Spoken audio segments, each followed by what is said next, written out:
இன்றைக்கி மக்கள்கிட்ட வர்ம சிகிச்சை அப்படிங்கிற விஷயம் ரொம்ப அதிவேகமாக பரவிட்டு இருக்கு, ஃபேமஸ் ஆகிட்டு இருக்கு.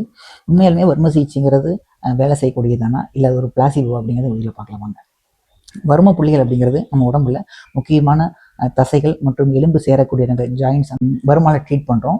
ஸோ இது சித்தர்கள் 1000 வருஷத்துக்கு முன்னாடியே கண்டுபிடிச்ச விஷயம். இன்னைக்கு நவீன அறிவியல் இதை பற்றி என்ன சொல்லுன்னு கேட்டிங்கன்னா, ஒவ்வொரு மசில்ஸ்லையுமே 2 பாயிண்ட் இருக்குது. ஒன்று மயோஃபேஷியல் பாயிண்ட்டு, இன்னொன்று ஒவ்வொரு தசையிலையும் பார்த்தீங்கன்னா மோட்டார் பாயிண்ட்னு சொல்லிட்டு பவர் சென்டர் அப்படின்னு சொல்லிட்டு இருக்குது. இந்த இடம் தான் அந்த மசில்ஸ்க்கான பவர் சப்ளை பண்ணுறதா சொல்லி இன்னைக்கு நவீன அறிவியல் கண்டுபிடிச்சிருக்கு. ஸோ இதை தான் சித்தர்கள் அன்றைக்கே சொன்னாங்க.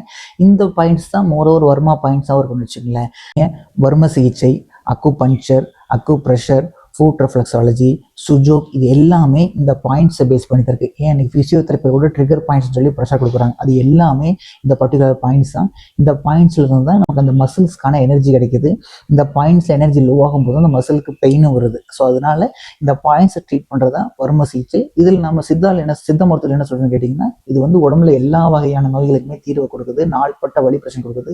மனநோய்கள், சைக்காலஜிக்கல் டிசார்டர்ஸுக்கும் நம்ம தலையில் இருக்கக்கூடிய வலிகளை ட்ரீட் பண்ணும்போது மூளையில் இருக்கக்கூடிய பர்டிகுலர் ஆக்டிவ் பாயிண்ட்ஸ் ட்ரிகர் ஆகிறது மூலமா அந்த பிரச்சனை நாள்பட்ட தொந்தரவுகள் வெளிவர முடியும்னு சித்த மருத்துவ நவீன ஆய்வறிக்கைகள் சொல்லுங்கிறது. 1 நாள் 2 நாள் எடுத்து போக அப்படின்னா உங்களோட நோயோட தீவிரத்தன்மையை பொறுத்து, உங்க பாடியோட கண்டிஷனை பொறுத்து, உங்க உடம்போட தேக இலக்கணம், நான் அந்த வாத பித்த கபத்தோட தன்மைகளை பொறுத்து நீங்க 1 வாரம் எடுக்க வேண்டியிருக்கலாம், இல்லை 1 மாசம் கூட எடுக்க வேண்டியிருக்கலாம். அது எல்லாமே நீங்க கன்சல்ட் பண்ற டாக்டர் கிட்ட கேட்டுக்கங்க. அவங்க டீட்டெயிலாக சொல்லுவாங்க. அதை பொறுத்து கரெக்டாக எடுத்து இது கூட மருந்துகள் எடுக்கணும். அதுதான் உங்களுக்கு கரெக்டாக இருக்கும். புரியுதுங்களா? மருந்துகள் எடுக்கும்போது தான் நல்லா குறைஞ்சி வரும்.